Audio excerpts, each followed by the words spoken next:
Πώς θα μπορέσουμε να βελτιώσουμε τις εργασιακές συνθήκες? Πώς θα μπορέσουμε να αντιμετωπίσουμε την ανεργία που προκαλεί ο αυτοματισμός και η τεχνητή νοημοσύνη, αλλά και να βελτιώσουμε την κοινωνία συνολικά? Υπάρχει ένα οικονομικό σύστημα που υπόσχεται λύσεις σε όλα αυτά τα προβλήματα. Πολύ καλό για να είναι αληθινό. Ας εξετάσουμε το UBI. Μια ιδέα που ίσως φέρει επανάσταση.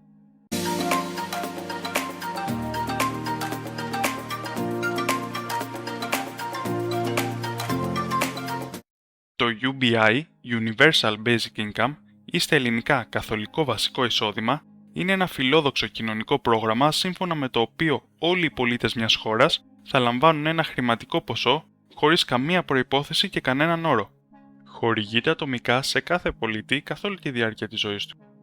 Μπορεί να συνδυαστεί με άλλα εισοδήματα, αλλά καταρχήν ορίζεται ως αρκετό ώστε να εξασφαλίσει ένα αξιοπρεπές επίπεδο διαβίωσης περιλαμβάνοντας τα βασικά έξοδα όπως η στέγη, η διατροφή και οι βασικές ανάγκες. Πάνω σε ποιες αρχές στηρίζεται ένα τέτοιο σκεπτικό? Αυτό το σκεπτικό σκοπεύει να κατοχυρώσει αυτό που ήδη έχουμε συμφωνήσει στην Οικουμενική Διακήρυξη που υιοθετήθηκε από τη Γενική Συνέλευση του ΟΗΕ το 1948 για τα ανθρώπινα δικαιώματα. Συγκεκριμένα, στο άρθρο 25, η διακήρυξη αναφέρεται στο δικαίωμα του καθενός σε ένα ικανοποιητικό βιωτικό επίπεδο. Κάτω από το βίντεο αυτό μπορείτε να βρείτε link για ολόκληρη τη διακήρυξη εάν θέλετε να τη διαβάσετε. Όμως, πώς μπορεί να χρηματοδοτηθεί ένα τόσο μεγάλο και ακριβό εγχείρημα? Οι περισσότεροι φαντάζονται το UBI να αντικαθιστά το υπάρχον σύστημα πρόνοιας. Φαντάζονται ότι ένα μέρος της χρηματοδότησης θα μπορούσε να έρθει από αυτό. Ταυτόχρονα θα μείωνε τη γραφειοκρατία και θα εξοικονομούσε τα επιπλέον έξοδα που προκαλούν όσες υπηρεσίες αναλώνονται στην πολυπλοκότητα του σημερινού συστήματος. Επίσης, παρά το γεγονός ότι η παραγωγικότητα της κοινωνίας μας αυξάνεται χάρη στην ανάπτυξη της τεχνολογίας, το κέρδος δεν μοιράζεται δίκαια και η ανισότητα διευρύνεται μεταξύ των πλούσιων και των φτωχών πολιτών σε πολλές χώρες. Πολλοί υποστηρίζουν ότι θα πρέπει να υπάρξει κάποιο σύστημα το οποίο να αναδιανέμει τον πλούτο. Γι' αυτόν τον λόγο το UBI θα μπορούσε να χρηματοδοτηθεί με τρόπους που συμβάλλουν σε αυτό το σκοπό και μάλιστα κρατώντας άθικτη την ελεύθερη αγορά. Μία λύση είναι η φορολογία των ρομπότ, τα οποία κατακτούν όλο και μεγαλύτερο μερίδιο της παραγωγικής πίτας και αυξάνουν την ανεργία. Όσο αυξάνονται τα ρομπότ, τόσο θα αυξάνονται και τα έσοδα από τους φόρους τους και αυτό θα δίνεται ως βασικό εισόδημα στον ανθρώπινο πληθυσμό.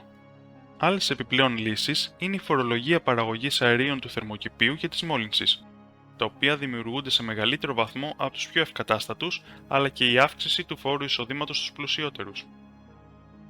Τέλος, αξίζει να σημειωθεί ότι η χρηματοδότηση του προγράμματος είναι άμεσα συνδεδεμένη με το ποσό που θα καταβάλλεται στους πολίτες. Τώρα, όσον αφορά το ποσό, πολλές προτάσεις έχουν γίνει που προσπαθούν να εντοπίσουν τη χρυσή τομή, ώστε να εκμεταλλευτούν στο μέγιστο τα πλεονεκτήματα του προγράμματος αυτού, αλλά και να ελεγχιστοποιήσουν τις αρνητικές επιπτώσεις που θα προκληθούν από τη χρηματοδότησή του ή και από άλλους λόγους. Ο Άντριου Γιάνγκ, ένας Αμερικάνος πολιτικός και υποστηρικτής του UBI, προτείνει το Freedom Dividend, ένα βασικό ανεβόρον εισόδημα $1.000 τον μήνα ή $12.000 το χρόνο για όλους τους ενήλικους Αμερικάνους πολίτες. Αρκετό δηλαδή για να ζήσουν όλοι πάνω από το όριο της φτώχειας για τα δεδομένα των ΗΠΑ. Στη Γαλλία υπάρχουν διάφορες προτάσεις όσον αφορά το ποσό. Η πολιτικός Κριστίν Μπουτέν προτείνει €200 για ηλικίες 0 έως 18 ετών και €400 μετά τα 18 έτη. Ο οικονομολόγος Γιολάντ Μπρεσόν προτείνει €300 για όλους. Ο εξειδικευμένος στην ιστορία της οικονομίας Ζακ Μαρσέιγ πρότεινε €375 από 0 έως 18 ετών και €750 μετά τα 18 έτη. Ο οικονομολόγος Γιάν Μουλιέ Μπουτάνκ προτείνει περίπου όσο ο βασικός μισθός. Στην Ελλάδα, ο πρώην Υπουργός Οικονομικών Γιάννης Βαρουφάκης έχει κάνει τη δική του πρόταση πάνω σε αυτή την ιδέα, με το όνομα Universal Basic Dividend, εστιάζοντας σε έναν εναλλακτικό τρόπο χρηματοδότησής της. Βλέπουμε λοιπόν ότι η ιδέα αυτή δεν είναι συγκεκριμένη, αλλά εξελισσόμενη με πολλές παραλλαγές και κάθε παραλλαγή από αυτές έχει πλεονεκτήματα και μειονεκτήματα. Η ύπαρξη τόσων διαφορετικών απόψεων είναι απολύτως φυσιολογική, καθώς το σωστό και το λάθος ποικίλουν, αφού και τα δεδομένα στον κόσμο ποικίλουν. Πόσο ευκατάστατη είναι μια χώρα? Υπάρχει δυνατότητα μείωσης σε στρατιωτικές δαπάνες? Πόση κρατική πρόνοια υπάρχει ήδη και πόσο αποτελεσματική είναι? Όπως και πολλές άλλες ερωτήσεις που αλλάζουν τις παραμέτρους. Τι αρνητικές επιπτώσεις μπορούν να προκληθούν όμως από το UBI? Κάποιοι θέτουν το ερώτημα: τι θα συμβεί αν το UBI χρησιμοποιηθεί σε κακές συνήθειες όπως αλκοόλ και ναρκωτικά?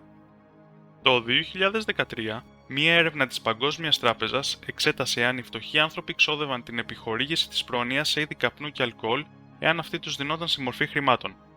Το αποτέλεσμα ήταν ότι αυτό δεν ισχύει. Επίσης, άλλες έρευνες έχουν δείξει ότι οι πλουσιότεροι καταναλώνουν περισσότερο αλκοόλ και ναρκωτικά από τους φτωχότερους. Τι θα συμβεί όμως εάν οι άνθρωποι που λαμβάνουν το UBI σταματήσουν να δουλεύουν? Σύμφωνα με ορισμένα πειράματα που πραγματοποιήθηκαν σε περιορισμένες χρονικές περιόδους, αυτή η επίπτωση θα ήταν πραγματική, αλλά μπορεί να μείνει περιορισμένη. Στο πρόγραμμα MinCam που εφαρμόστηκε στον Καναδά, μόνο το 1% των αντρών, το 3% των παντρεμένων γυναικών και το 5% των μη παντρεμένων γυναικών σταμάτησαν να δουλεύουν μετά την απόδοση του επιδόματος. Φυσικά, σε αυτή την περίπτωση, οι εμπλεκόμενοι γνώριζαν ότι δεν θα λαμβάνουν το επίδομα για πάντα. Συνεπώς, πιθανότατα να χρειάζεται περισσότερη έρευνα σε αυτό το τομέα. Τέλος, ένα μικρό εισόδημα θα μπορούσε να είναι ικανοποιητικό στην ύπαιθρο, αλλά να μην επαρκεί για τη ζωή στις μεγάλες πόλεις. Αυτό θα μπορούσε να οδηγήσει τους φτωχότερους σε φυγή προς την ύπαιθρο και να αυξήσει την ανισότητα ανάμεσα σε πλούσιους και φτωχούς. Από την άλλη πλευρά όμως, αυτό θα ήταν πλεονέκτημα όσον αφορά τη μείωση του προβλήματος της αστικοποίησης. Αλλά υπάρχουν και άλλα, πολλαπλά πλεονεκτήματα. Ένα ακόμα πλεονέκτημα του UBI είναι η πιθανή αύξηση του ΑΕΠ. Σύμφωνα με μία μελέτη, ένα βασικό εισόδημα της τάξης των $1.000 το μήνα στη ΣΥΠΑ θα μπορούσε να αυξήσει το ΑΕΠ κατά 12% σε βάθος 8 ετών, επειδή θα επέτρεπε σε περισσότερους ανθρώπους να ξοδεύουν περισσότερα, αυξάνοντας έτσι τη ζήτηση. Τι θα συμβεί όμως με όλες τις δουλειές που είναι δύσκολες, βρώμικες, ανθυγιεινές και επικίνδυνες? Ποιος θα τις κάνει εάν κανένας δεν έχει τόσο μεγάλη ανάγκη ώστε να τον παρακινήσει? Εφόσον κάποιος πρέπει να κάνει αυτές τις δουλειές, θα δίνονται αναγκαστικά περισσότερα χρήματα και θα βελτιωθούν οι συνθήκες εργασίας τόσο ώστε να υπάρχει αρκετό κίνητρο. Όλες οι δουλειές θα πρέπει να βελτιωθούν ώστε να εξασφαλίσουν ότι θα έχουν εργαζόμενους, εξαλείφοντας κάθε κακή εργασία όπου ο εργαζόμενος μένει από ανάγκη και όχι από επιλογή. Επειδή αν κάποιος έχει ένα βασικό εισόδημα, δεν θα μείνει από ανάγκη. Ένα ακόμα πλεονέκτημα του UBI είναι ότι διάφορες παγίδες τεμπελιάς που δημιουργούν τα σημερινά κλασικά επιδόματα θα πάψουν να υπάρχουν. Για παράδειγμα, θα πάψουν να υπάρχουν οι περιπτώσεις εκείνες που κάποιος έχει κίνητρο να μην εργάζεται σε εργασίες μερικής απασχόλησης ή να επιλέγει να μην κάνει μεμονωμένα μεροκάματα για να μην χάσει το επίδομα ανεργίας. Τέλος, το UBI θα μπορούσε να αποτελέσει δίχτυ ασφαλείας, μειώνοντας την αβεβαιότητα σχετικά με τα μελλοντικά εισοδήματα, ευνοώντας την ανάληψη επιχειρηματικού ρίσκου, την επένδυση του ατόμου σε επιστημονικές και καλλιτεχνικές δραστηριότητες, στην ενασχόλησή του με τον εθελοντισμό και την ανάπτυξη των δραστηριοτήτων του ελεύθερου χρόνου. Στην Ναμίμπια, σε ένα χωριό, εφαρμόστηκε το βασικό εισόδημα για πειραματισμό. Σε μερικούς μήνες η ανεργία μειώθηκε και τα εισοδήματα των κατοίκων του χωριού αυξήθηκαν κατά 29%, περισσότερο από το επιπλέον εισόδημα που χορηγήθηκε μέσω του προγράμματος, χάρη στις μικροεπιχειρήσεις που δημιουργήθηκαν.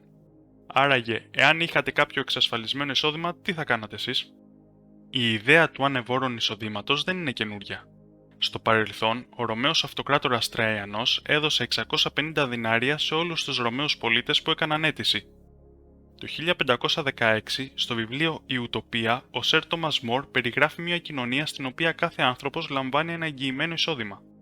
Ενώ τον 21ο αιώνα η ιδέα του UBI αύξησε τη δημοφιλία της επειδή πολλοί άνθρωποι φοβούνται ότι η τεχνητή νοημοσύνη και ο αυτοματισμός θα εξαφανίσουν πολλά επαγγέλματα στο κοντινό μέλλον, κάνοντας το UBI μονόδρομο ώστε να μπορούν να ζουν οι άνθρωποι.